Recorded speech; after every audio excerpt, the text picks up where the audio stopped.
headquarters is for the RCMP. We do policing right across Canada.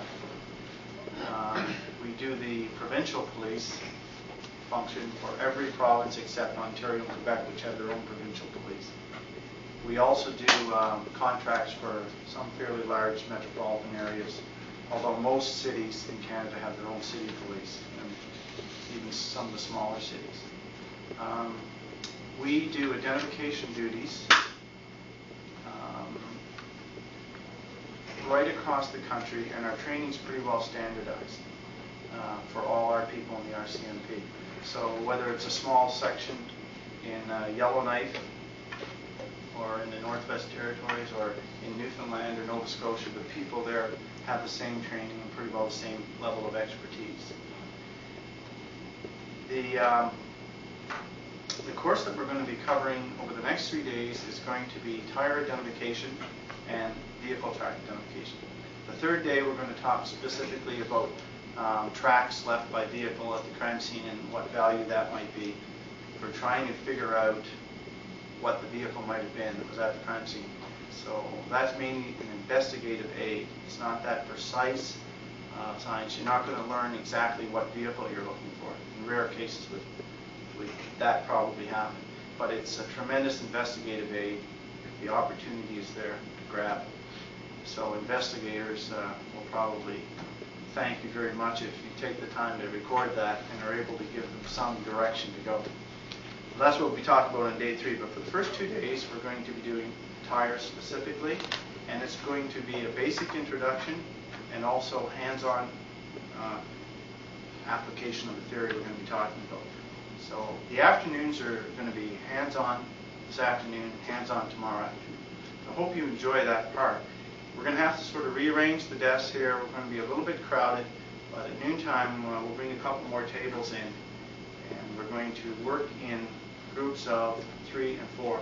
The first exercise, we're going to break you up into 3 groups of 4, and then for the rest of the exercises, I have enough so that we can have teams of 3 trying to solve the puzzle that's sort of been given to you to look at.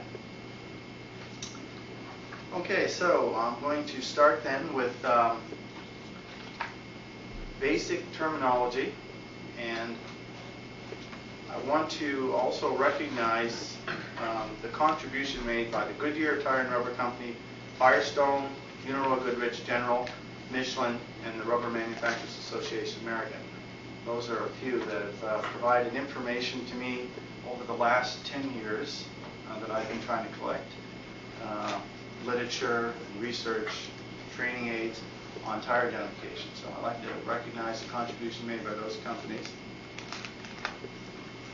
Proper terminology, to me, demonstrates a level of expertise when you go to court. That's basically what it's for. If you use terminology that isn't specific enough, you don't come across as sounding very professional on the witness stand.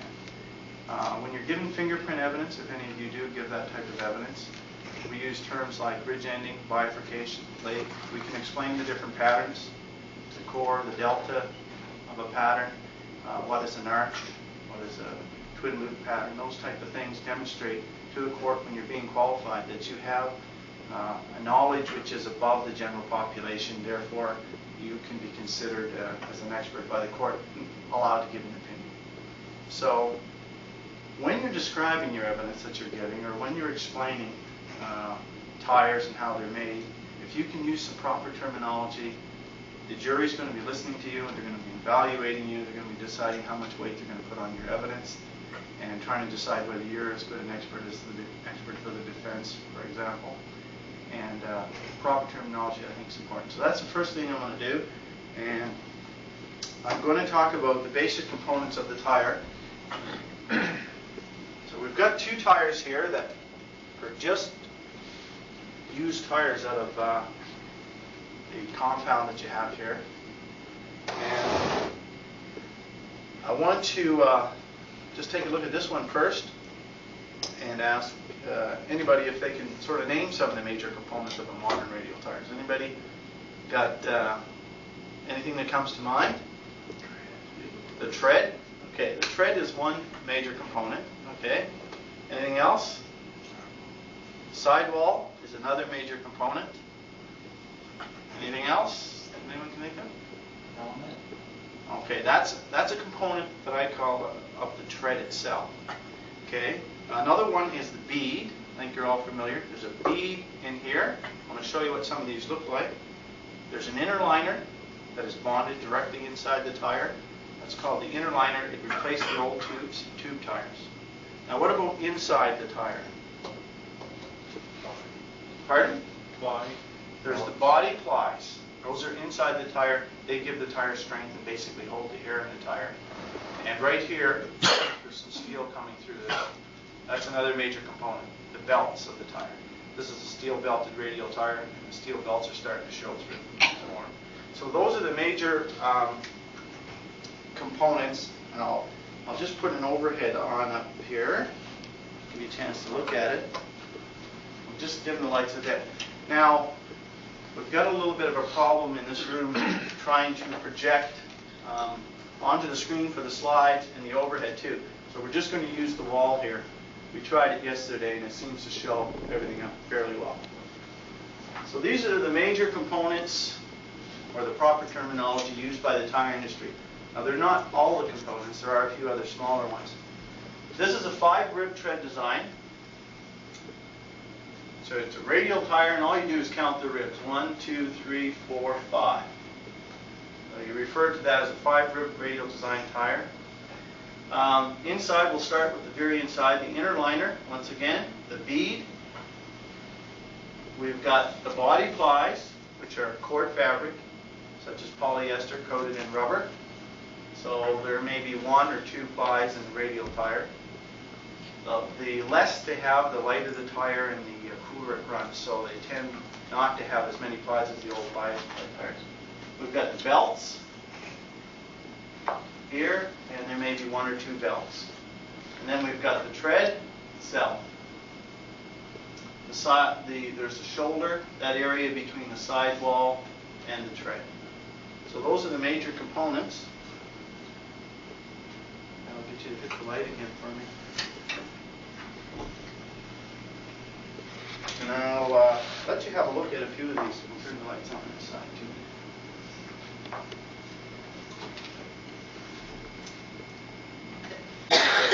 I'm just going to pass these around so you can see them.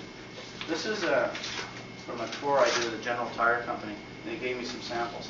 We're going to see a video later on, and they're going to be assembling all these parts. So if you actually have a look at it, it might give you a better idea. That's a polyester cord fabric. This is all uncured rubber, so it's kind of tacky. So let me just start with the very first thing. The inner liner, that's what it looks like. This has been cut in two, so it goes across. But it's just a thin layer of rubber that gets bonded to the inside of the tire. Then we've got the body plies and steel belt. This is a steel brass coated. The brass allows the steel to stick better to the rubber. So this is all uncured components, a little bit on the sticky side. This is what the beads look like. You start out like that. It's just steel wire wrapped upon itself into a hoop. And it's tacky enough that it sticks together, even though it hasn't been cured. Then they put a little strip of rubber around it as a filler, so that when the cord fabric comes and wraps around it, you don't have a little pocket in here, pocket of air. This is a little apex filler that goes right onto the bead after the bead's on. So you'll see them in the movie putting these things on the building drum, and then adding the inner liner, and then the body plies, and then they'll put on the belts. And then next, you've got your tread.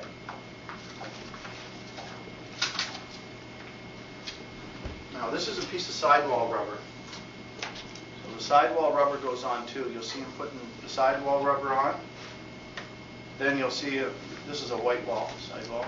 It's just the same thing as black wall, only you have to put a strip of white rubber on it and then cover it with a bit of black to protect it. Then they grind it off to expose it in the finished tire. Now, most tire companies are getting away from the white wall. The European black wall look is in, and actually the tire companies are pleased with that sort of trend, because this is just one extra component that does nothing but add a little bit of problems as far as they're concerned to producing a good tire. So without this on, actually, the tire is a little simpler for them to make, and it's every bit as good. And then this is a piece of untreated tread rubber. So the tread goes on last, and that's what's going to be vulcanized, and you can see it's not that thick. That's going to be vulcanized and get the tread design on. So these are all the components, basically, before they're put together to make up a tire. They use two types of rubber. They use natural rubber. This is a little chunk of natural rubber, like crepe, and then this is an artificial rubber. It comes in different colors. They can have it white, this color, or black, and by adding carbon black to it.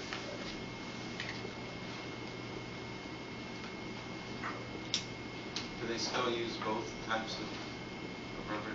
Yes. Is it one more predominant than the other? Yes, the natural rubber I think is used more. From the tours that I've had, that's the understanding I get, but there still is natural rubber being used in tires. Now, depending on the component that you're looking at, the rubber compound is going to be different. The rubber in the tread is different from the sidewall rubber, and the inner liner rubber is different. So they all have their own chemical formula. And each company spends a tremendous amount of money researching and developing techniques to get these components all to stay together so they don't separate, and mixing rubber compounds. So it's a very technical part of the tire industry, putting these components and designing the rubber compounds. So those are your different components and what they look like. Now, for the tread itself, this is really what we're dealing with when we're talking about tire identification, because this is what meets the road or the ground and leaves the impression that you're working with. The major components of the tread are, Craig, number one. Tread. Oh, yeah, the major components of the tread. First one you said a little while ago? Elements. Yeah, element, okay. An element is a major component. This is an element. That one little yellow colored piece, that is a separate element. Radial tires have elements. The old I-Spy tires, that wasn't as common. So here's different shaped elements, 3 different ones on this one design. Another component of the tread, what about the space in between? Grooves. That's called the groove. Okay? So in one book that I saw published on tire identification, they talk about the tire as lands and grooves. Well, that's a firearms term, and it's not really proper. So it's elements and grooves. Now how about these little tiny notches on the elements? You said sipes. Those are called sipes. Okay, they're put there for traction. And there are a few other little terms that we'll be talking about. I've got, so we've talked about this particular tire doesn't have the other element, but this one I would say does. You know what? Does anyone else know what the other major component is of the tire? Okay, I've got some other samples over here, different types of tires. Once I show you, you'll probably see what I mean. How about this? You know what these are called? Ribs. Okay, so that's the other major element, is the rib. We talked about it, like a 7-rib design, a 5-rib design. Now this one doesn't really break itself down into ribs. This is kind of like a lateral pattern of cross elements on the design. This one has ribs.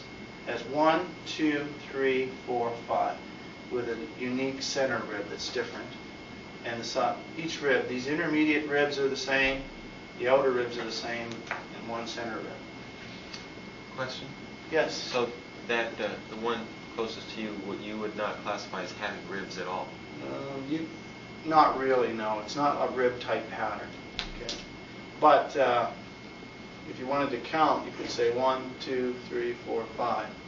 You could still, I suppose, break it down into ribs. But these aren't technically ribs because they're all interlocked. Ribs tends to refer more like clear circumferential rolls of rubber. So a lot of radial tires have ribs. This is an all-season type design, and so is this. winter, all-season type design. They tend to have grooves that run out to the sides and provide good traction. Would you even classify that second one as a rib design?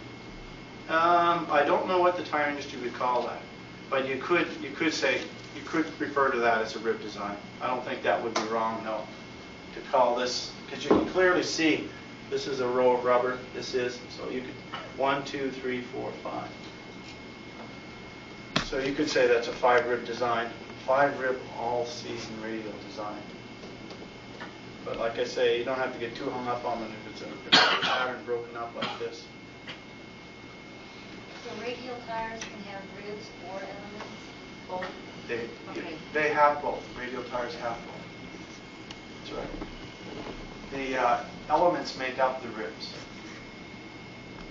Okay, we'll take a look at, this is just I'll try not to, I'll move around a bit so I'm not standing in anybody's way. So this is an older type design. Even though you've got a very thin rib on the outer edge, the outer rib, they still count it, even if it's very thin. 1, 2, 3, 4, 5, 6, 7 rib design. And that's the outer rib. These are called intermediate ribs, and that's the center rib. So we've got sights, or these fine lines here, that are on the elements. We've got grooves, the large rows of rubber, and you can have cross grooves as well. These here would be, depending on how thick they are, would be a cross groove. This would be an element.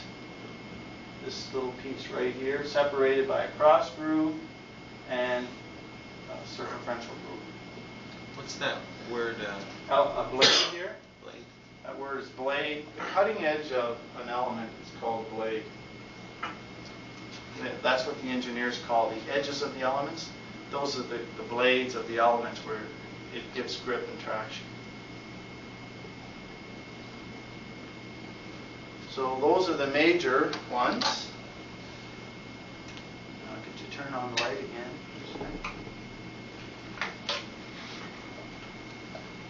Now,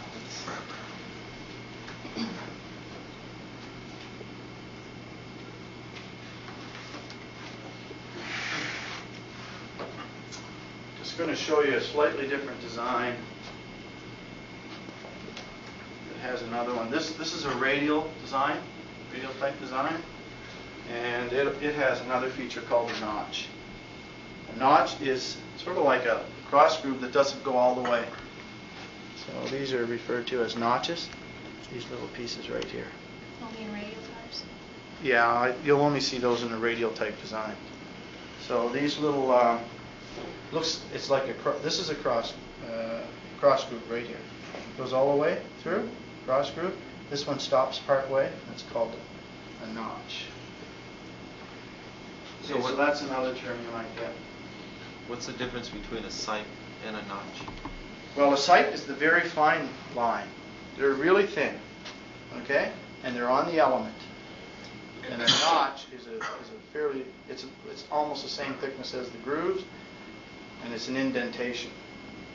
What's the function of the notch? For traction.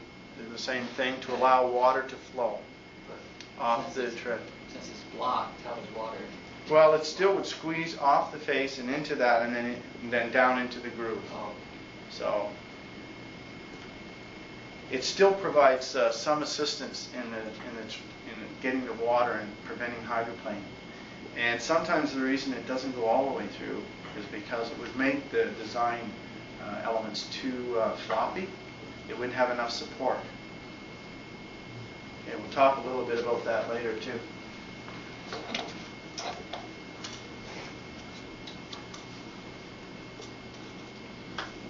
All right, now let's see. Next thing I want to talk about is sort of cover some basic terminology. You may come across others when you're talking to tire engineers and people. If you're working on cases, it's a good idea to jot them down and make a note of them. Now, there's another point I want to talk about on basic terminology, and that is tire construction. Now, there's a lot of different types of tires: passenger tires, racing tires, airplane tires, bus, recreational vehicle.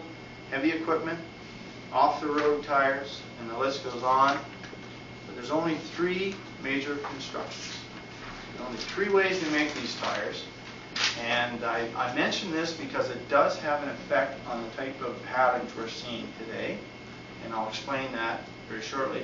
And also I mention it because a defense counsel, if he wants to cross-examine you a bit before you give your evidence, he may just go to the local tire shop and just talk to the people and get a little information himself. And he may just test you out a bit by asking you a few questions beforehand. And if you know the answer's great, you'll probably stop. If you don't know a few, you might just press on just to try and make it look like you're not much of an expert, basically. So that's why I mentioned it. I think we should know about these 3 basic constructions. Does anyone, well, I'm sure some of you know, can anyone give me one of them? We'll try and get all 3. Of the basic constructions today? Gary? Bias. Gary? Bias. The bias ply tire was the very first commonly used tire construction in North America. So the very first tires that were made on all the old vehicles that we saw at the turn of the century when they first came on the road, right up until 1960, this was the major method of manufacturing tires. And the technology in making tires with this particular method improved over the years, so they certainly became much more safer. And how about another technique? Or another type of construction? Steel belted. Okay, the belted radial tire. Okay, the steel belted radial tire. So radial is the other type. Radial ply construction. That's the type that is on 90%, approximately 90% of passenger vehicles today. So just about all the tires you're finding at the crime scene that are on small trucks and cars are radial. Original equipment vehicles now come with radial tires, and people are buying replacements generally, are buying radial. How about the other one? Anybody else think of another construction? It was the next one that came in between these 2, the introduction in North America. Okay, belted bias. I'm going to show you how these tires are made with a couple overheads. So the bias ply, the belted bias, and the radial. Let's take a look at the bias ply tire. This isn't very complicated. I think I just put everything.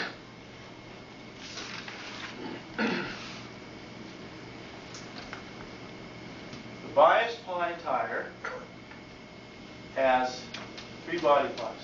Those polyester samples that we sent around, polyester cord coated in rubber. You get 4 plies, generally, in a passenger tire. And the angle of those cords, you saw those cords there, they're all running nice and straight. Well, they cut the fabric on the bias so that the angle of these cords is about 26 to 38 degrees to the center line of the tire. And then they alternate it. That's why they call it bias, because the cords run on the bias, and they found this angle and this alternating bias angle to be the most effective way of manufacturing these tires. So basically, you've got your inner liner, 4 body plies, then you've got your tread rubber right over top of that. Now, this type of construction provides a very safe running tire. It gives a very smooth, comfortable ride. But it has one major problem that was, a problem right from the beginning of manufacturing tires, and that is tread squirm. Because the body plies run on the bias and they alternate like that, it's a crisscrossing effect, just like if I was crisscrossing my fingers like this. And as the tire rolls and goes through contraction cycles, it hits the pavement and contracts, and then it expands. As soon as it does, it goes back to normal. It causes a scissoring effect. It's continually pulling at alternating angles in the sidewall of the tire as the tire sidewalls flex, and it distorts the tread. So the tread is continually kind of opening and closing and being scrubbed on the pavement as it's rolling. And of course that creates friction, warms up the rubber, and heat is the tire's biggest enemy because once that rubber gets softened, it wears quicker. So it's like a scrubbing action or an eraser type action on the tread.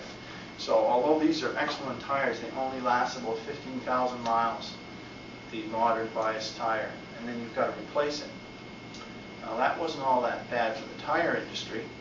You know, in North America that was great because they had lots of plants all over the world making millions upon millions of tires for the customer. But it became an environmental issue, of course, because what are we going to do with all these tires we're using now? That wasn't the reason people switched, though, to the radial tire, environmental issue, because that was back in the 60s. They switched basically because people driving high-performance cars liked radial tires. They paid more money for them, but they handled better. They gave better performance.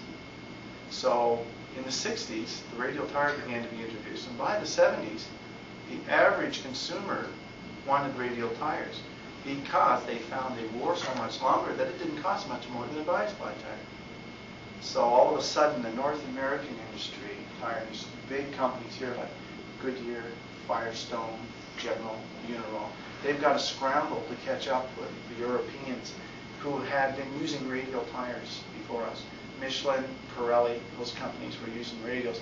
They were ahead in the game. They had the equipment and everything in place at their factories. Now it's a big expense to convert your factories over to radial tire construction. So in the meantime, you know, the North American companies, the engineers went to work, and basically I think they bought some time with this tire, the belt and bias tire.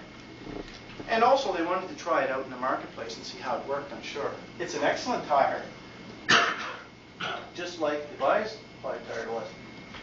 And it's kind of like a compromise between a bias and a radial tire.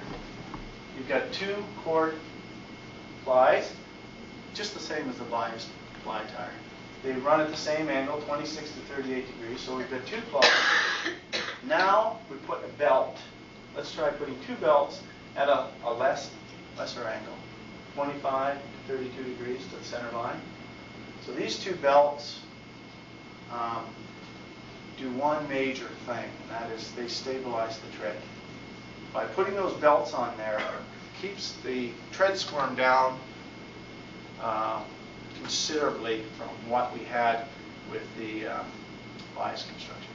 So with less tread squirm, we got longer tread life, less heat, less friction, less rubbing, and also these belts add sort of an extra strength to the tire and help improve puncture resistance. So this is an improved tire, and they were fairly popular in the 60s and 70s, the belted bias tire. That tire will get about double the mileage too. It'll go about 30,000 miles. So this was the tire that was introduced next and was fairly successful. But the radial ply tire is such a superior construction that it eventually has been the tire of choice by the consumer. Now, a major difference with the radial tire construction, and this was patented back in 1904, around there. So it's not a new invention, so to speak. But the technology today is far better than it was back then. So today's modern radial is far superior. The major difference is the body plies run at 90 degrees to the center line of the tire. So they are running to the radius, to the center of the tire, basically. So straight across, and they're running parallel with the flex of the tire. So if we take a tire like this, sidewall cords are running straight like that, nice and parallel in the direction of the flex. So when the sidewall flexes, the body plies go with the flex. They're not crisscrossing, they're not distorting and pulling on the tread as much. But you couldn't make a tire with just that. You have to put some belts under there, going circumferentially around. And these belts have only an angle of 10 to 25 degrees, not as great a bias angle. Those belts stabilize the tread. So they help stabilize and support the tread. so that it stays nice and flat on the road, and when the tire turns, the tread stays on the road, and it keeps the tread from stretching, holds it right in place.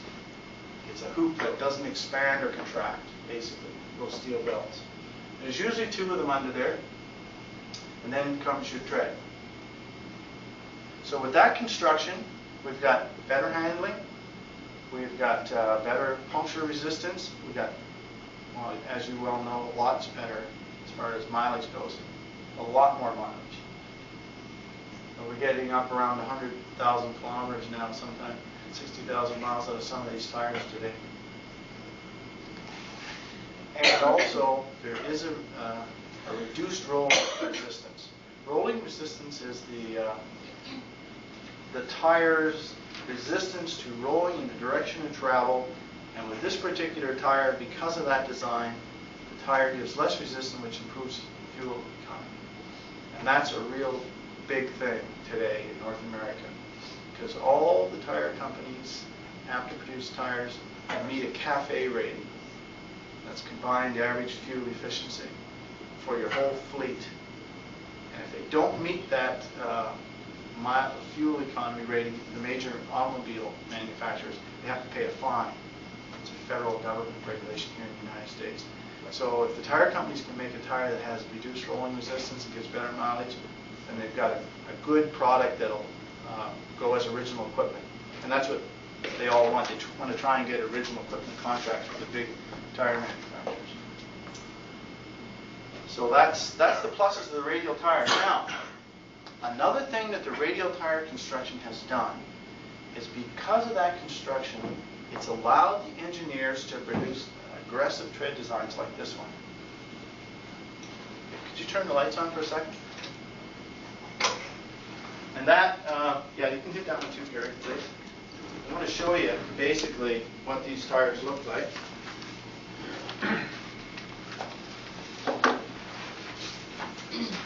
Okay, we've got the bias ply tire,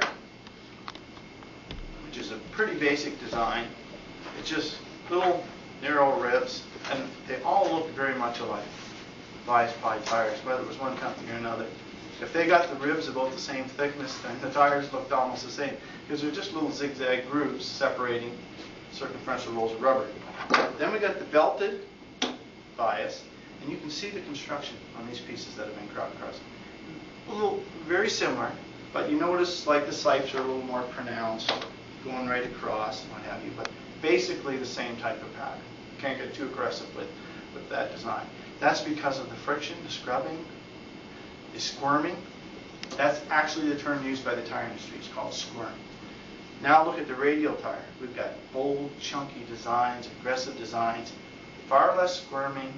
Therefore, this type of pattern will not destroy itself at 60, 70 miles an hour. We're trying to put that design on one of these tires, and the tire would destroy itself in no time at all. It couldn't stand the heat and stress to those elements. These are marked on the side, bias, belted bias, and you can tell the radial. I'll pass them around, you can have a look at them. See if I can lock these together once you don't scratch yourself. Okay, so here's the bias, belted bias, and the radial design. Once again, this is a radial design. This is a fiberglass cord.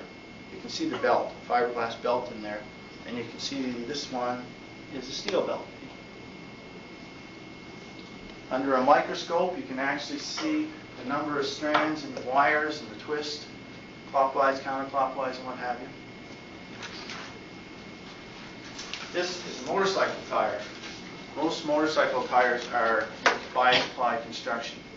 Because of the high profile, it's really hard to make a radial tire. They are starting to introduce radial tires on motorcycles. Okay, but I want to talk a little bit about motorcycle tires too, in case you come across one. What we're going to be talking about during the next couple of days also applies to some degree to motorcycle tires. So those are the major constructions of tires, and we'll talk a little bit about what's their impact on tire comparison.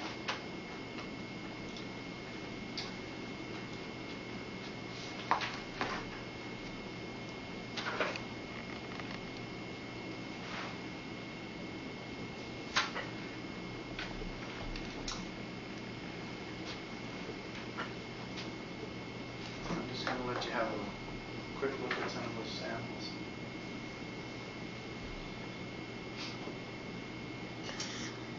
What's the, why would they have the difference between the steel belted and fiberglass? Fiberglass? It's just different belt materials that they've experimented with to see which ones best suit, the needs, and so they've come up with a few different types of materials.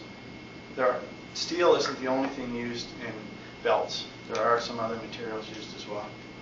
I mean, it actually causes a difference in performance? Yes. What material the belt is? Yeah, performance, handling, and wear. And steel seems to be the one that provides the best overall combined qualities for belts. But there's always a compromise when they're designing a tire. I'm talking to the engineers. They have a lot of factors they're concerned about. You can design one tire that wears really well, but it doesn't do other things well. It doesn't roll well, or it doesn't grip well, corner well. So they're always having to make compromises and to get a tire that'll overall perform the way they want it to. So they have different things like nylon is a material used, Kevlar, rayon. All these are materials used in tire manufacturing.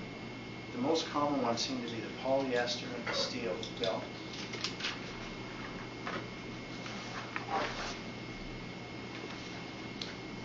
Do they still produce the bias pipe passenger? Yes. Yeah, they do. So they're still available. They're the cheapest tire that you can buy, but some people still buy them, and they are still available.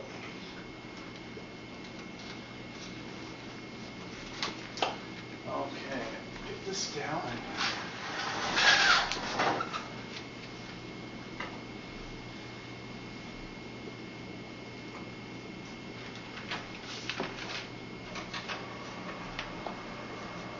Okay, I'm going to show you a few slides, and we'll just talk about some of the things we just talked about. We're going to turn that little light on over there. As soon as I find it. Yeah. You might have to turn the lights on. Got it. Okay. It just seems that the slides, we don't have a dimmer switch in here. So if we have the lights on, they're a little bit hard to see. This is a photograph sent to me by General Tire, and it shows the type of tests that they do for hydroplaning. This is just a glass plate, and the car is driving over the glass plate, probably at about 60 miles an hour, 70 miles an hour, whatever. And they want to see how much of the tread makes contact, how well they can see the grooves, and how well the water is being channeled through. So basically, you can see all these elements are making contact, and the water is able to flow off the elements and into the grooves and allow the tire to make contact with the pavement so that it will roll and handle and provide good steering and traction under snow, rain, mud, and dirt type conditions. In dry weather, the best type of pattern of all is a toted ball tire. That's why at the Indy 500, when it's dry, nice sunny day, these guys are racing on ball tires. As soon as it rains, you'll see them go into the pits and change their tires to that aggressive design so they can get some traction. A ball tire on wet pavement will actually stop spinning entirely and almost rotate in the opposite direction. The vehicle is going fast enough on a good plane of water because it starts riding the water like a ski. From tests they've done, they've actually been able to film the tire stopping and turning backwards. So that's why you have no steering. This is what happens when conventional tire, like the Viacify tire, makes contact. You can see the squirm, contraction, and then as soon as the tire leaves the pavement, for the release, rebound, reaction, it expands. So you get normal, contraction, and expansion. And with the radial type design, you get far less contraction and expansion, far less squirm. This is a road wheel test, and you can see This is a conventional tire. You can see the distortion. There's a standing wave right in that tread path. So the expansion and contraction. That's okay. The other tire, you can see that there wasn't as much, the Delta tire. Here's a glass plate straight down. You can see how the grooves are closing up on the bias tire, the outer grooves, and the belted tire, they stay open a little better. It doesn't contract as much. That's not even radial, that's just belted bias. Okay, now I want to talk a little bit about noise treatment. And when we looked at this tire here, or any tire, if you take a look at one of these elements, this is an element here, and you examine it closely, you'll find that this one's about 2 and 2¼ inches long. And if I was to go around the tire for a ways, I'd find another element, same location, center of the tire, same shape, and only be 3 inches long. So that's 3/4 of an inch longer. So there's quite a change in the size of these things as you go around the tire. And that's something called noise treatment. Noise treatment is put on the tire by the engineers in order to quiet the tire down.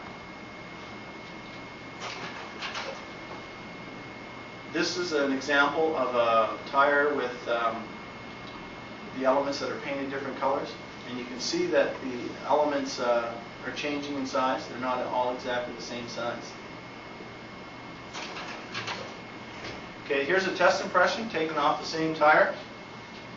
And I've marked it with the pitch sequence. 1, 2, 3, 4, 5, 6, 7, 8, 9, 10, 11, 12.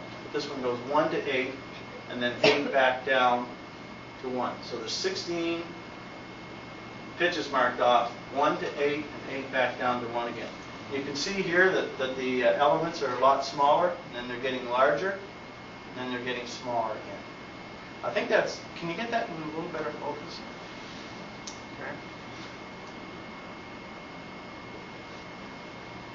Okay. That's a little better. All right. Now, this is a typical snow tire with a zigzag groove in here. And by getting the mold drawings from the manufacturer, I know that the distance from here to here is 1 pitch length. Now, the manufacturer sets the pitch length themselves, where they want to start and stop the pitch length. It might be from here to here. They chose from this point to this point as a pitch. Here's another pitch, and you can see they're getting larger. Okay, so the distance from here to here is 43 millimeters here, and down here is 58 millimeters. And you can see these lugs changing in size as well to reflect that changing pitch. So that's a pitch length. And there's a close-up of 1 pitch length right there. This is a point height. That's for a zigzag groove. How high is it from here to here? What's the distance? 25 millimeters. That doesn't change around the tire. That stays the same. Question. But the pitch length is changing. I'm sorry, question. Yeah. You had, the manufacturer sets the pitch length, and you had that as the lower. They also set where the point height is, and it's not necessarily along the same rib? This point height is a distance that they pick for in a zigzag groove, how far it is from, well, it could be from here to here or from here to here. That's what they call the point height, or how wide is that zigzag groove. And that'll be the same whether or not Yeah. you go from the top or the bottom? Yeah, it'll be the same. Right. On that tire, it's going to remain constant, that zigzag. It's not going to get narrower in some places, it remains constant.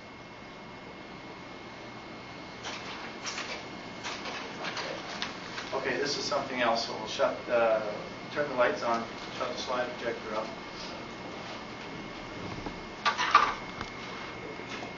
Or you can just go back 1 slide if you like. You might want to leave that fan just running where it's been on for a while. Okay, did you see that one color slide we had up there, and it had like medium, large, small, medium, large, small? Well, that's the pitch. That would be a pitch sequence that a manufacturer would use for a zigzag groove for a particular tire.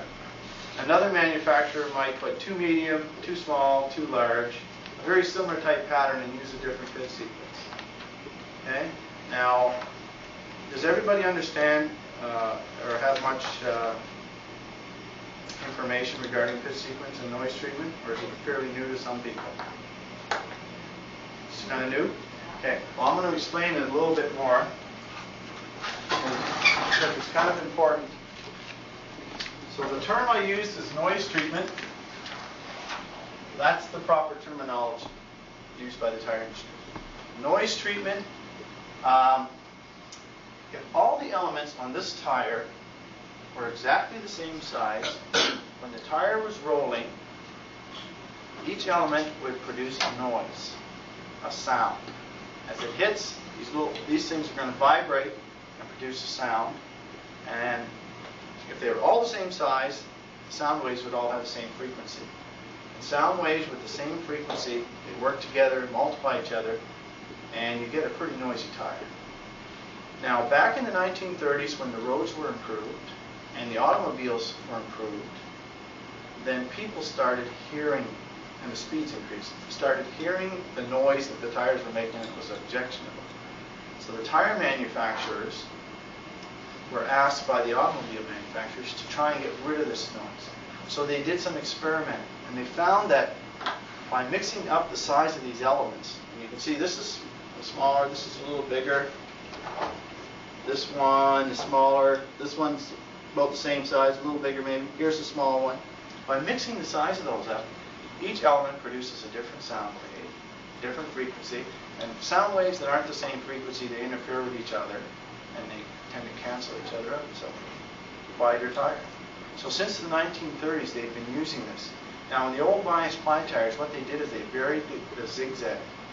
They didn't make that zigzag exactly the same length. So the early tires, let's say they would go something like this. That would be a constant groove. And then, by experimenting, they found that by doing something like this, and making that groove change in its length, that zigzag, that tires quieted. So it reduced road-emitted noise, a quieter tire. So the automobile manufacturers were happy. And ever since then, it's been a major research project by all the major companies and all the tread design engineers to come up with patterns that produce traction and are quiet. Well, it's a big part of the tire design industry, and it's a big consideration. But because of radial tires, now we're getting into really complicated noise treatments and pitch sequences. Not simple like they used to be. It used to be large, medium, small, pretty well that's what it was. Now we've got pitches that call this a size 1, this is size 5, this is a size 3, what have you. So we're getting to complicated pitch sequences that are designed by computers, and actually they're very helpful to us. They make tires look really different. Like each tire has its own element shape and its own pitch sequence, so they vary. And even from two tires exactly the same size. This is a Goodyear tire, and it's an older one. It's a P205-75R15.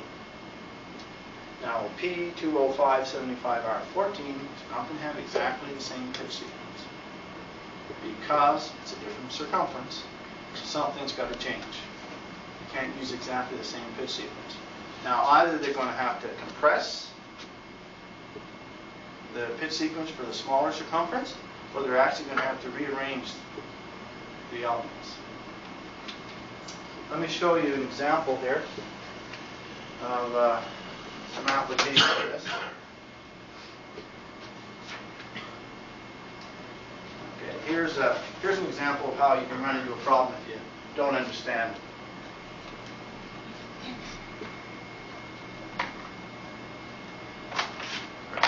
This is sort of simulates a case that I had in Swan River, Manitoba.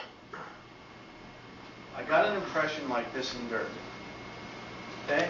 And I photographed it. Then I photographed all 4 tires and I gave them Polaroid pictures. I did it in 4x5 and gave them Polaroid pictures. And within 2 days they had the vehicle because all 4 tires were different.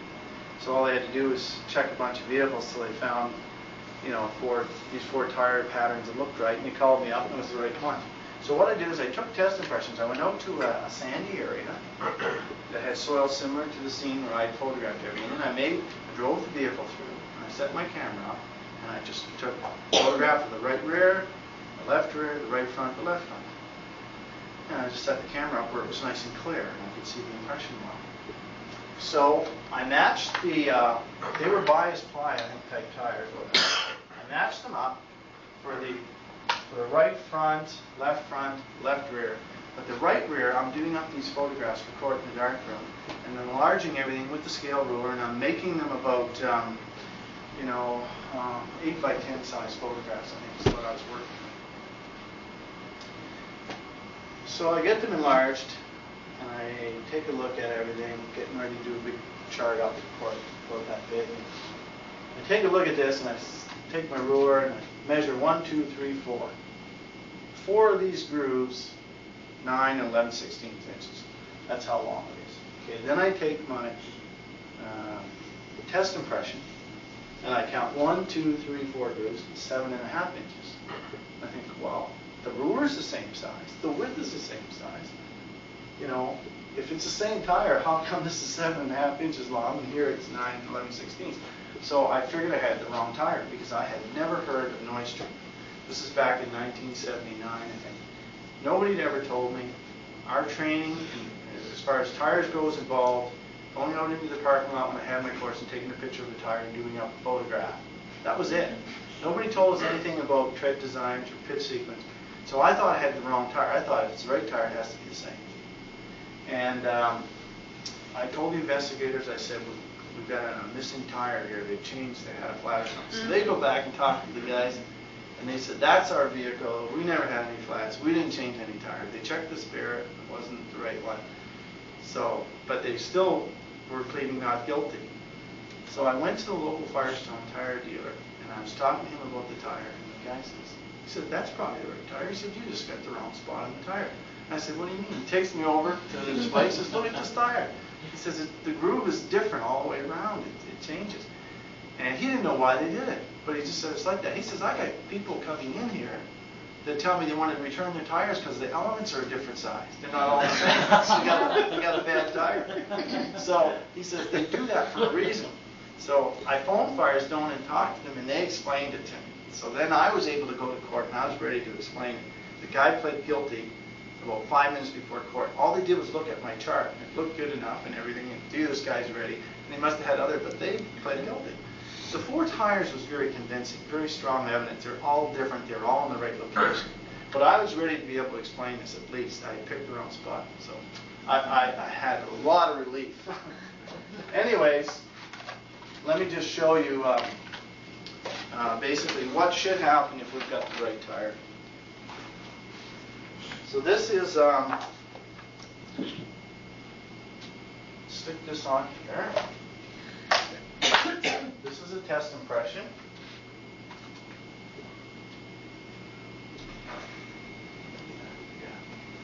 This is a test impression from the 205 R14. And this is a Super 125 radio by Firestone. 205-14. Now, let's take a look at, use some tape for that. Let's take a look at the 15.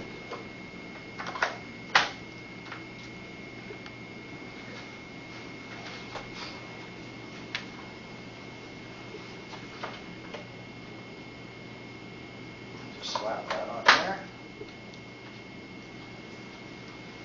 Now, this is the 14-inch tire, and this is the 15-inch tire, and both exactly the same design. They're fairly close in width. It's hard to tell the size of the tire sometimes from the width, because as they wear the shoulders around, and they actually get wider than they were when they just came out of the mold.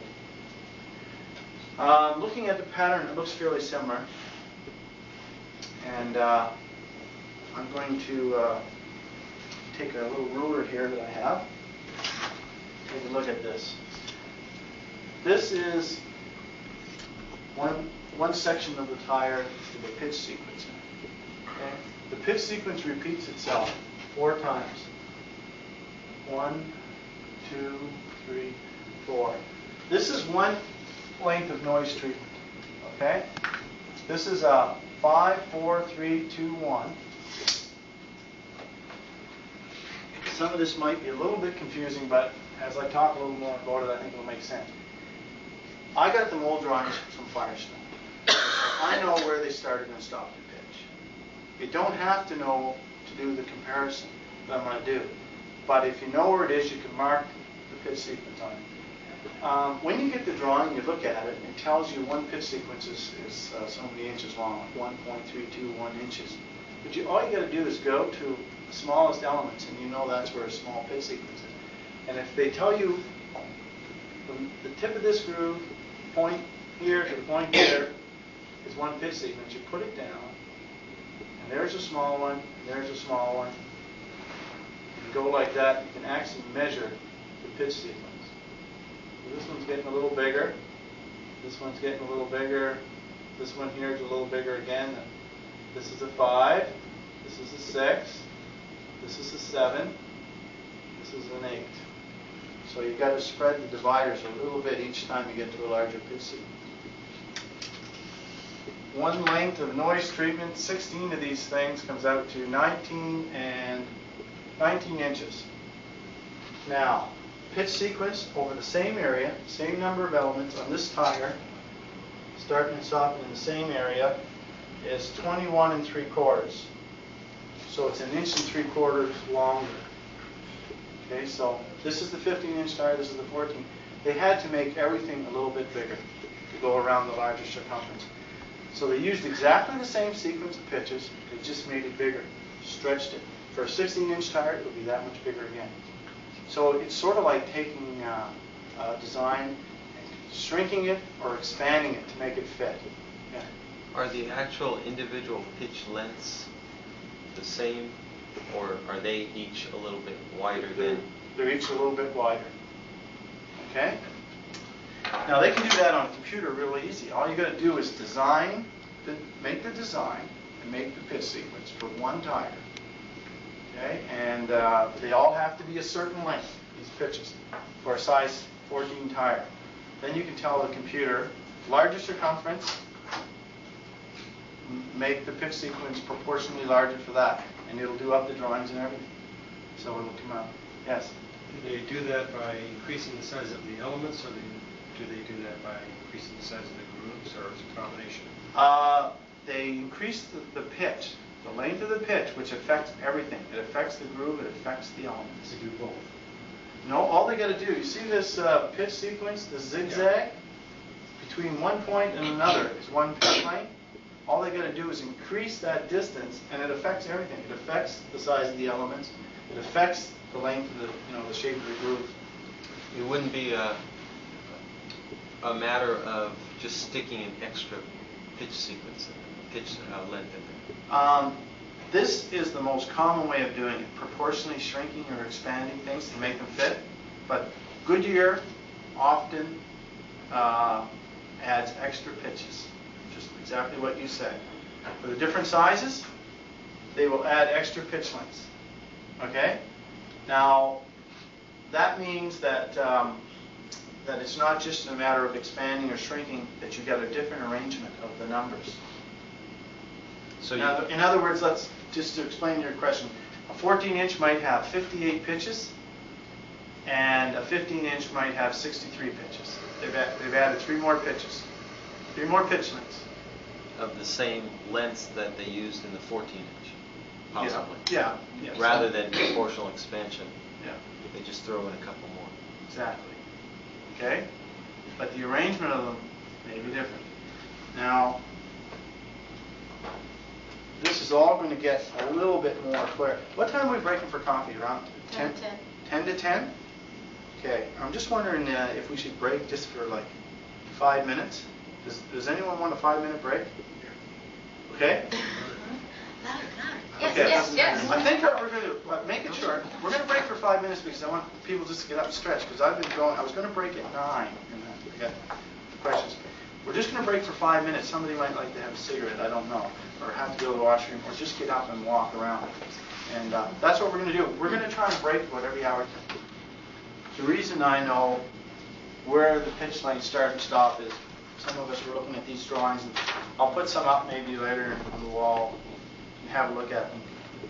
That's basically why I know what the pitch sequence is, because it tells me where the pitch from this line to this line is one pitch length, and it's a 6, 7, 8, 8, 7, 6 in Model A. Model B is 4, 3, 2, 1, 1, 2, 3, 4, 5. So that's Model B. Well, what do those numbers refer to, the 876? Is that just a Pitch arbitrary number? Yep. 1 would be the smallest, 2 would be a little larger, 3 would be larger still. It's instead of small, medium, and large, they started using numbers. Sometimes there's only 3 pitch lengths, and instead of using small, medium, and large, they call it 1, 2, and 3. So number 1 will refer to the smallest pitch length, and number 2 the largest that they used in that particular design. So that's how come I know, what a Model A and what a Model B looks like. I'm going to take this. When you say Model A and Model B, I'm going to have to explain what I mean by that, and I've got some slides to show you. But let's take a chunk of the tire, right? That much tire there, half of it, right to there. And if I did a plaster carving of that, I'd call that a model. Okay? It's a model of what the tire is going to look like. And what the engineers do is they design the tire, then they create plaster models of all the pieces that are going to go together. And they put all those plaster models together, and they pour molten aluminum alloy over it at the foundry. They make a casting, a tire mold. I'm going to show you that. But a section of the tire that's designed is called a model. And the tires have different number of models. A tire may only require 2 models. It may require 20 models, depending on how complicated it is. Okay, and I can show you. I've got some samples over the next 2 days. What that looks like. By a model, I mean a small carving of one portion of the tire. You have to put these together to build up the tire. This is a piece of cardboard that we drove over with the tire. All tires have a layer of dust on them because tires are always excreting oil, and dust sticks really good to them. So if they drive over any reasonably clean surface, you can everybody see that dust impression on there? There is a latent dust impression. Okay, light please, Karen. Now, if you obliquely light that, you can get a photograph of it. Or if you use carbon paper and rub it, do a carbon paper lift, if the surface wasn't too dirty to begin with. Or you can use mylar film. Has anybody used the mylar film for lifting dust impressions? Okay, you can purchase it. It's for covering windows, basically. You peel off a clear plastic background, and you've got a metallic surface on one side and sort of like a tinted surface on the other. You can put it on the window. We buy it in 300-foot rolls. 100-foot rolls that are 3 feet wide. Cut it into pieces. Peel the plastic off, you lay it down, and you rub it with a cloth and peel it off, and you'll get an excellent dust impression lift for footwear. And also, if you happen to have something suitable for tires, you may be able to lift a good tire for it. So that's what we did here. We lifted the tire impression, and we took the lift and made a photograph. Now, this isn't this. This is another test, the same type of thing. But the exhibit that was coming here got lost. I don't know what happened to it. Customs unpacked my box, and whether they accidentally forgot to put one back or I didn't pack it, I'm not sure. I thought I had packed it. But this is an impression. I'll stick right there. Lower this down. Maybe it's probably not going to stay, so I'll just let you see what that looks like. So that's the obliquely lit photograph with code lit ortho and technical pan film. We made a second plate to reverse it and make it black instead of light on dark. And then I used Kodak transparent film. So I made a photograph by putting this in the enlarger, projecting onto it, and then one stop less with Kodak transparent film or Kodak ortho, put it under the enlarger, project onto it, develop in Dectol, stop that, and then fix, wash, strip dry, get a transparent photograph. Now, what I'm going to do is I'm going to take this. If these two are 1:1, which they are right off the tire, if I enlarge this 1:1, I can do a comparison. And the problem with trying to work with less than 1:1 is you reduce the differences between timing patterns so much that you can't spot, your pitch sequence variations in it. When we work with fingerprints, we do 1:1. When we work with footwear, we do 1:1. But a lot of people over the years, when they're working with tire tracks, have worked far less than 1:1. They just do a photograph of the tire in the car, on the car, and at the crime scene, and they look back and forth because they don't feel they're going to have accidentals anyway. But let me slide this along, the 15-inch one, and see what we can do here. Okay, if I slide this along here, I try and find places where this is going to fit. If these are reflecting sort of an invisible pitch sequence that we don't know what it is because we don't have the mold drawings, there should be a spot where the arrangement is going to be the same here somewhere. So it's a matter of sliding this along until you find a spot that looks like it fits. When I get right here, you see I got a pretty good overlay there. It's sort of like a photograph that was a little out of focus, and all of a sudden it snaps into focus. And I move it one more, and it gets a little blurry. You see, because the elements in behind are filling in the grooves of these ones. I move it back there, play around with it a little bit, just to get it so it's not twisted. You got to be careful of that. It seems to fit over quite nicely. Now this is on a hard, flat surface, full compression, so it fits like a glove if everything's down 1:1. If it's on uneven dirt or what have you, you may find that you have to move it just slightly back or forward a little bit to allow for problems with enlargement and what have you. But there's an area that fits really good. And then I slide along here, and I get right here, and it fits again. So that's 3 times. I slide along again, and it fits right there. It locks into place. So I've got 4 places where it's fitting. And I've run out of, that's 1 full circumference. So I deduct from that the pattern is repeating 4 times in 1 circumference. If I get the mold drawings from the company, you can look at it and it says, that this is 1/4 the circumference, model A, model B, and then I know that it is repeating 4 times, what have you. Or it may tell you right on the drawing, pattern repeats 3 times. This is a drawing for 1/3 of this one. So that one's repeating 4 times. Now this one here, I'm going to slip it in, try it right here. Look, I can't get it to fit. Okay, it's the elements are just not the right size. Try here, it doesn't fit. So what I'm looking at is I'm looking at an area where I've got large elements here and smaller ones here.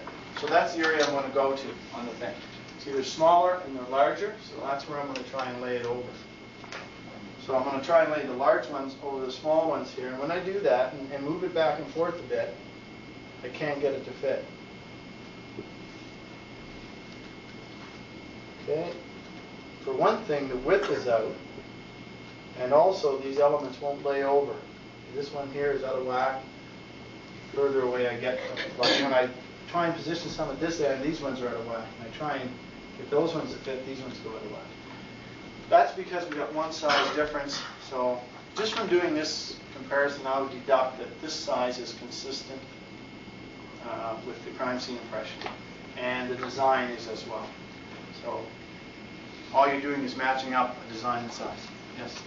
On the top set of tracks, you show the pitch lengths, and it looks like it's based on the top half of the tire track as shown. Yes. Will those pitch lengths be the same on the bottom half?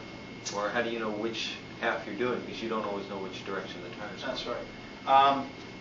to answer that question, for this particular tire, it turned everything around, so it'll fit on both sides, okay? So all they had to do was design these two models, and they can make the whole tire just by reproducing these two models. Just making hundreds of these two models. All you do is just take this and turn it around to the other side. So that's a non-directional tread design where the opposite side of the tire is just a mirror image of the pitch sequence. Okay, so let me just put this going the other way. And okay, right there. See, it fits right here on the other side. So it'll fit in 8 places. I don't know which direction was the front of the vehicle or the inside or outside edge of the tire, which can happen. You're right. Then I've got 8 places to look at. Okay? So it'll fit there, and then the other spot is almost directly opposite. It's right here. So to answer your question, you don't. But some companies, it's not companies, I shouldn't say, but some tires that are designed, the opposite side of the tire is not a mirror image. The pitch sequence is not exactly the same, and therefore it will only fit on one side. The transparency, when you do it, it'll fit on one side and it will not fit on the other. You won't find a place that's fitting on the other as nicely. You know, things will be out of whack. So, Is that by design? that's just by design. That's I mean, just they the way intentionally do that? Yeah, they intentionally did that. For whatever reason, they wanted to spend the extra money to design a more complicated design, and therefore the other side is not a mirror image. Now, that has some significance.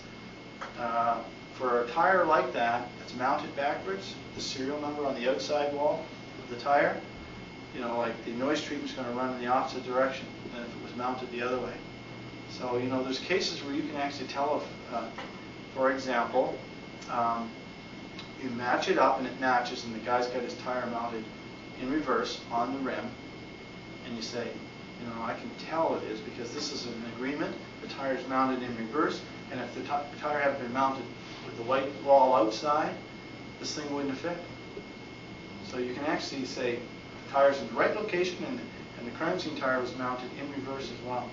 There are cases where you could do that. Okay, so this is, and this sounds a little bit complicated for some of you right now. I haven't had any introduction to it, but I think as we go on, you'll see it's not that difficult. It's not that technical. It's a matter of working one-to-one, getting things enlarged carefully, making good quality photographs and good quality casts. Anybody can do these comparisons. Okay? These are the things that you're going to find. It's going to fit on one side, it won't fit on the other. If it's done in reverse, and sometimes it will. And also, sometimes, and I'll show you why later, you're doing the right rear tire and the left rear tire, and they're both exactly the same. Say your BF Goodrich Trailmaker tires. You do your little comparison, it fits once. In only one spot.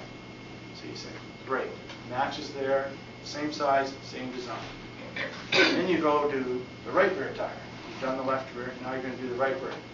It's going to fit once, right? Because it only fit once on the other side. No, it fits 3 times. Same tire. Why does that happen? You know, this is what I started asking the companies when I called them. It happens because the pattern repeats 3 times, and then there's one little section of the tire that is different from all. You know, it's not a repeat. It's a totally unique little area. It's a Model C. There's Model A's and Model B's repeating, and they stuck one Model C around the circumference of that tire, and I happen to lock on the Model C, and that's why it happens. Okay? So it's just a matter of how many models they use and where they put them. So you get a lot of funny things happening that if you don't really understand, you think it doesn't make sense, but it does. And we're going to be looking at a number of examples. So that's a comparison. So this is just a color-coded thing I did here, just to give you an idea. This is for the 14-inch tire, which is right here. Let me just put that up on the top here.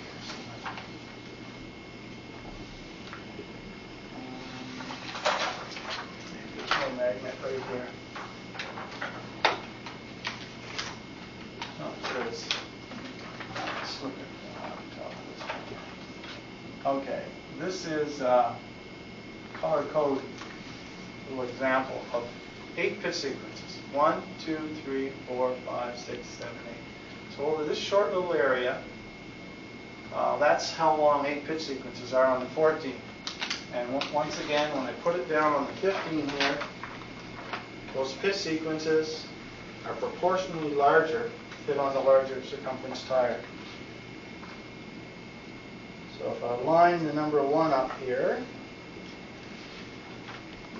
okay, you can see that's how much. It's about an inch shorter, over 8 pitch lengths, because this tire is a larger tire. So the noise treatment on this one is compressed. It's expanded a little bit for this one. Okay, so it's a matter of expanding or contracting the noise treatment to fit different size circumferences. They want to maintain the same design and the same pitch sequence.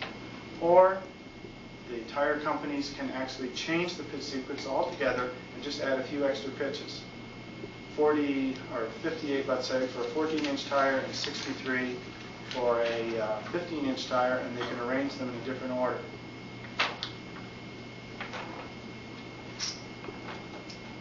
A question? Yes. Can you have the same size and the same design type tire where 2 different tires, because they were made in different molds, have different pitch sequences? No. You understand? Yeah, I think I understand. The same size and the same design tire. Made in different years. Now that's possible. Let's just say, I'll explain it this way. From the tours I've done of the tire plants, on the day I go in there, if there's 20 molds in operation for a specific size, like the Super 125 P20570 R14, on that day all 20 molds are exactly the same with exactly the same pitch sequence in them. But you're right, anything's possible. This is a man-made thing.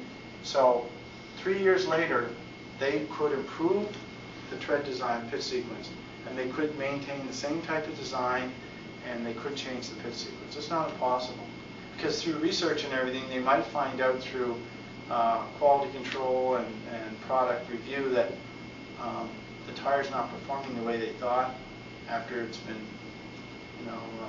feedback they get from tire dealers and what have you. And they might say, well, we're going to have to make a change here to the mold. We're going to have to change this pattern a bit.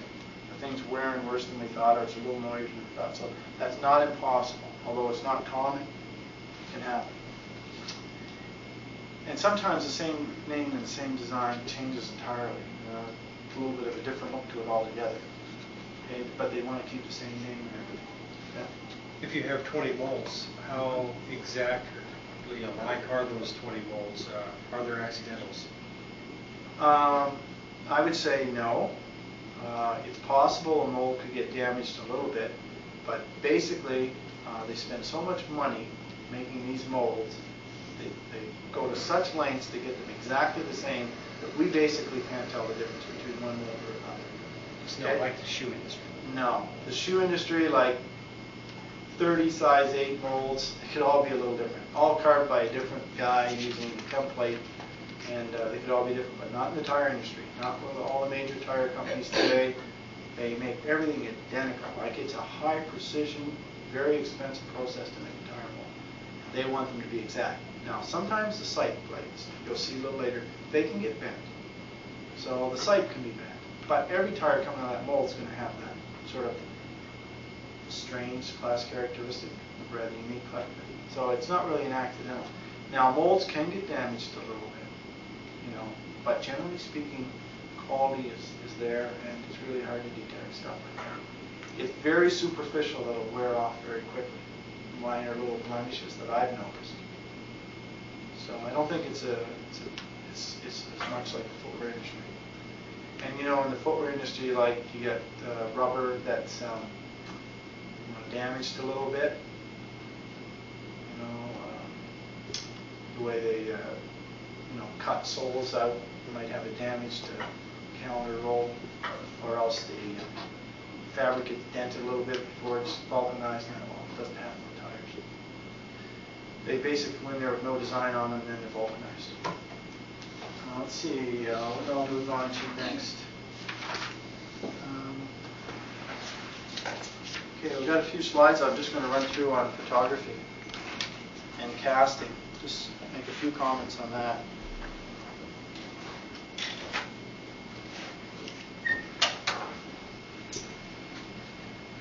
Just before I do, I wanted to say one thing about this process of searching and matching up a spot, finding a fit.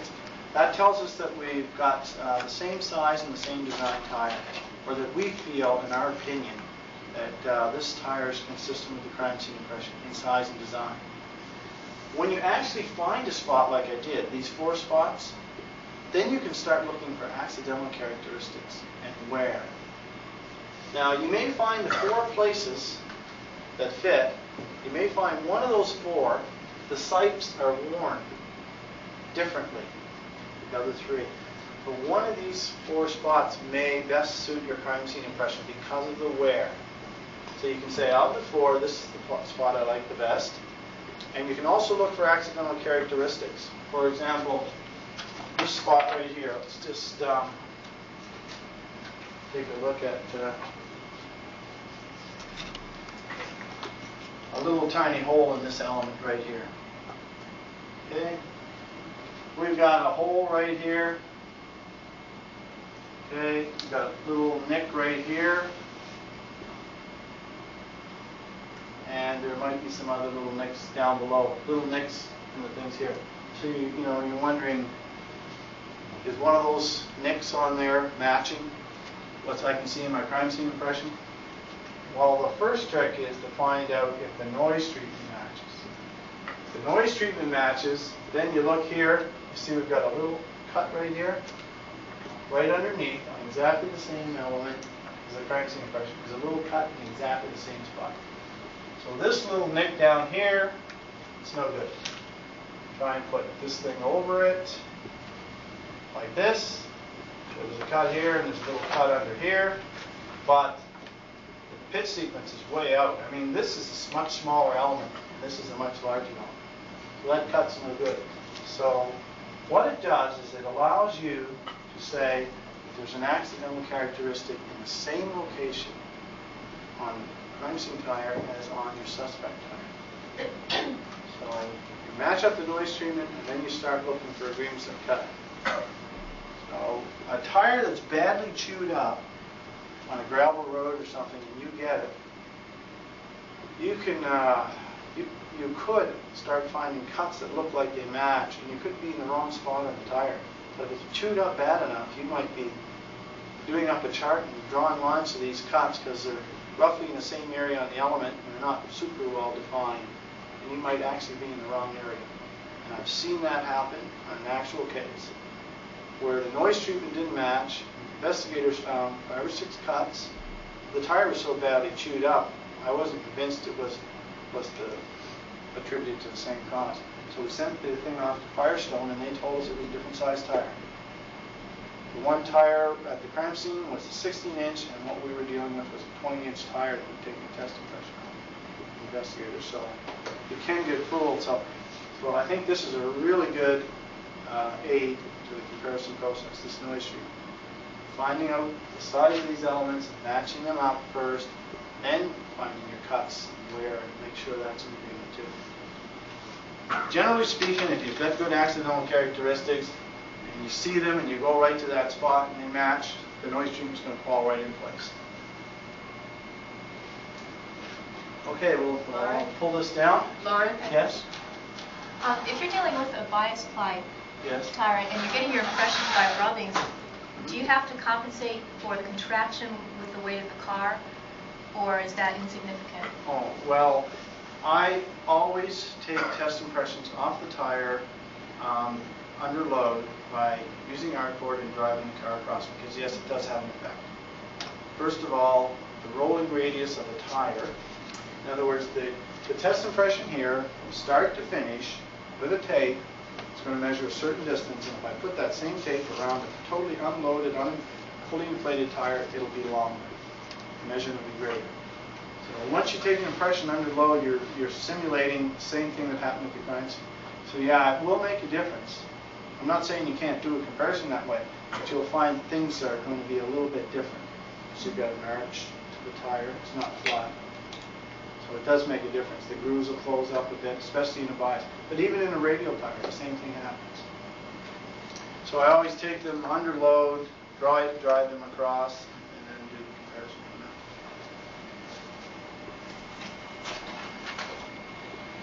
from there. Photography, it's an excellent way to record tire impressions. Try to avoid putting your tripod right in the impression, unless you're not too interested in that particular spot. This is a problem that, I think you're all aware of here in California. You get the sun interfering with what you're trying to photograph. Put a little marker in there, left front tire. This is the front of the vehicle. Now that's if you can determine that by studying the tracks. If that's the front of the vehicle, that's the left front tire, that's the outside edge. That's really important to mark. And a ruler, either on the same plane for sure, either right on the edge, or take a photograph and then put the ruler right across the grooves. This is what I like to use, a piece of artboard or somebody with a jacket, anything to throw a shadow over it, put the camera on a tripod, and then take your impression with a flash from a couple different angles. So there's what you get when you've covered it with a shadow. And then here's an example of a photograph with that setup. You notice the pitch sequence. You see it's much wider there and tighter groove there. All these little sights are showing up pretty good. Shows the degree of wear of the pattern. If you want to do a full circumference, you can lay a tape along the edge and take overlapping photographs. You still need your little ruler in there, but you can lay this tape out and then you can actually go up one-to-one your enlargements and put all the photographs together on the table and actually do the full circumference. What are the two markers, the poles that you have there? That's one full circumference. I just wanted to give you an idea about how far you'd have to go. It's about 8 feet sometimes, depending on how big the tire is. 6 to 8 feet. I'm sorry, can you go back? Sure. I'm wondering about the height of the camera, if you have a recommended height of the camera, or... Well, this is a little bit too high probably, but it depends on the lens there. No, I have no recommended height there. It depends on the lens you're using.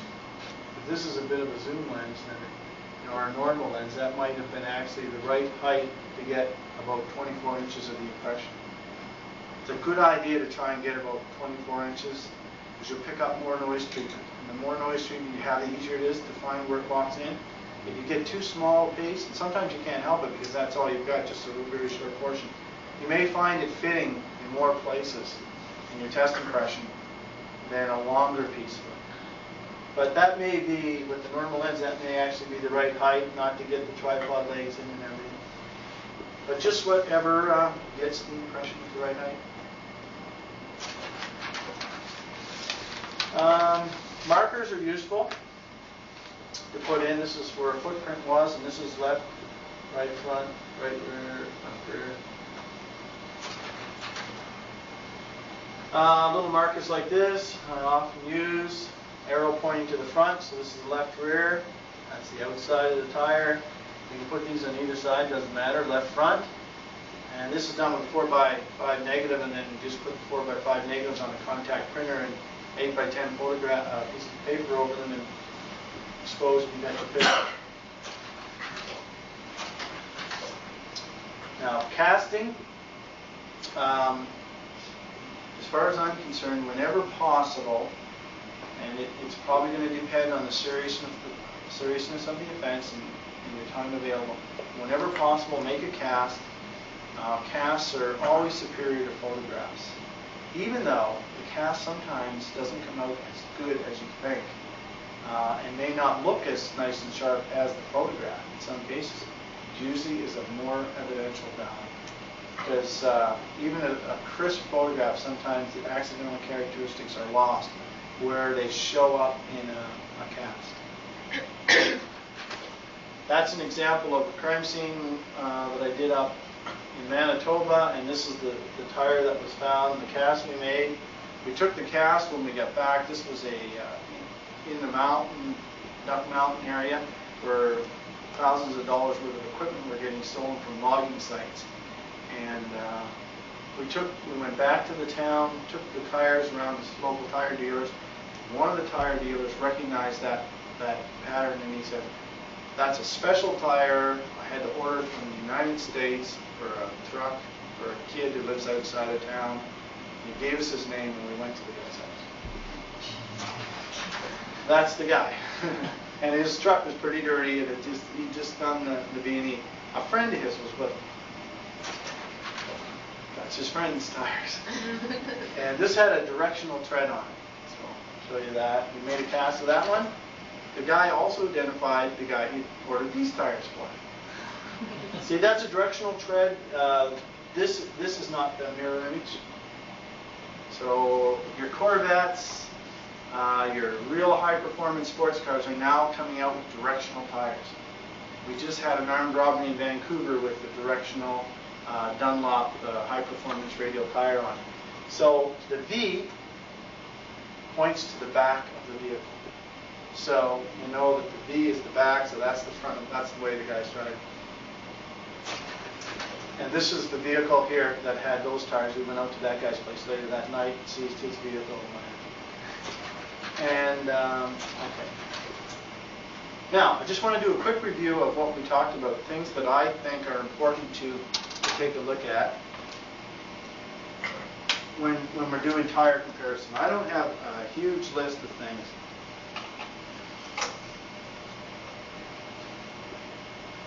So for tire impression comparison, I'd like to look at noise treatment. Okay, and that's what we talked about just briefly, and we'll be taking more of a look at that. I think noise treatment is very important in the comparison process. Do things one-to-one. See if the pitch sequence is matching your crime scene impression. Then you can look for accidental characteristics. This is an example of a tire track over a stop sign post. At first glance, the investigator sees the post. It didn't look very promising. Took a test impression off the tire, found the spot where the noise treatment matched up, and there was a number of cuts. I think about 9. We positively identified the tire. So accidental characteristics. Uneven wear. So uneven wear, the tire doesn't wear evenly for a number of alignment problems. Tires out of balance or whatever, driving habits. So that's another thing to look for. Is there uneven wear that's observable in the crime scene impression? If it is, if you're fortunate enough to get that, then you'll be able to find it in your test impression. So once you find your spots where the noise treatment matches up, see if one area has better uneven wear than another, and that's the one to go with. Groove and sight wear. Okay, this is an example of pressure on a tire. The pressure points, there's less pressure normally on the center portion of the tire, pounds per square inch pressure. The outside edges tend to have greater pressure, 72 pounds, 67, 83, so it's lighter in the center. So the tire, that's why tires generally tend to wear quicker on the outside edges. Groove and sight wear. From a new tire to an old tire. Here's the new tire, here's the worn tire. You get a crime scene impression with that kind of detail in it, and you seize this tire a couple days later, same design and everything, but it couldn't have possibly made an impression like that. So it's good for eliminating. And it's also good when you go to court just to point out that the tire is consistent in size and design, and also the groove and sight wear is also consistent. Therefore, a lot of newer tires, or tires which are considerably more worn than this, wouldn't have made the impression, in my opinion. Now, there are other tires that could have made the impression, but certainly you're not just saying that all tires of this design and size are consistent. So it's good to explain that. There's tie bars in these sights, and that's why they change their appearance. The sights that are in a tire, and also some of those notches, cross grooves, they don't go the full depth of the tread. And the reason is it would make the elements a little bit too floppy and lacking support. So what they do is, partway down, they hit solid rubber in some places, and in other places they go all the way, full depth. Same thing with the cross grooves or notches. Sometimes they go full depth, and other times they only go part way. And that is so that the tie bars of rubber down in here provide support for the tread elements. So once you wear down to this point, that sight totally disappears at that spot. Or notches that were there in a new tire are totally gone. So that's a very important area of comparison. Here's an example of a brand new tire with nice edges, notches here in the center, groove. We've got sipes on the elements. Now the sipes change drastically in parents at about midlife. The little notches are there, but they're getting faint. And finally, in an older tire, the sipes are just altogether different. And the notches are practically gone. Okay, here's a newer tire and an older tire. And the point there is just to be aware that if a tire is seized a year later, take a close look at it. It might not look like your crime scene impression that much, but it might be the tire if 40,000 kilometers have been put on it or something. Also, if you're searching this type of tire through the Tread Design Guidebook, don't forget to look at the overall gross characteristics, and remember that the tire might look something like this one.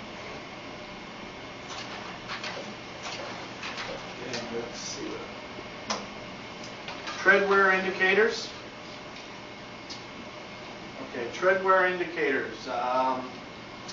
In the groove, running laterally across them, raised 1/16 of an inch are tread wear indicators. They're put there to tell the person that their tires are now almost bald and it's time to replace them. So when you wear your tire down and there's only 1/16 of an inch of tread left, you will see a bald strip showing up right across the tire.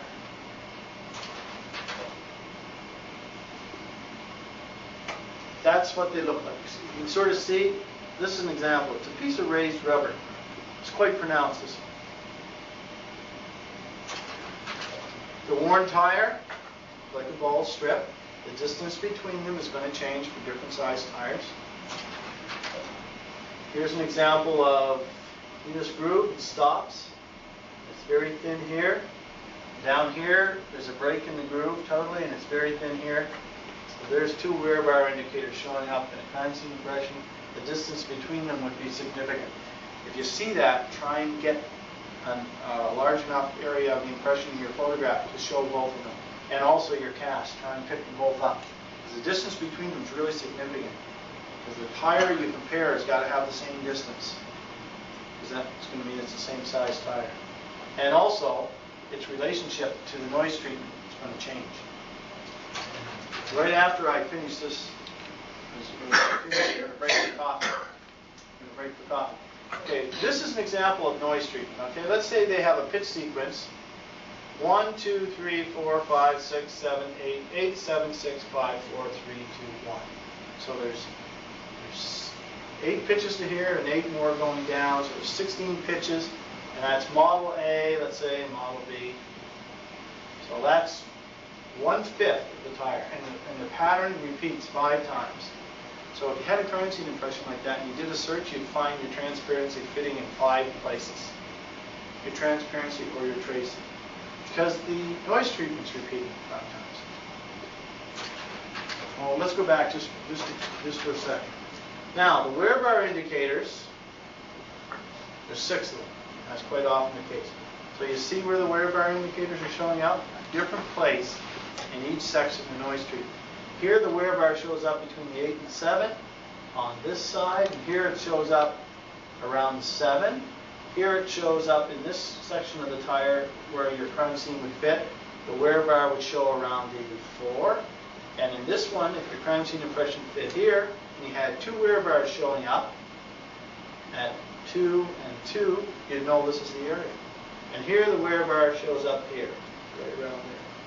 So, if you've got a wear bar showing up in your crime scene impression, and you slide along and it fits, probably only going to have one area.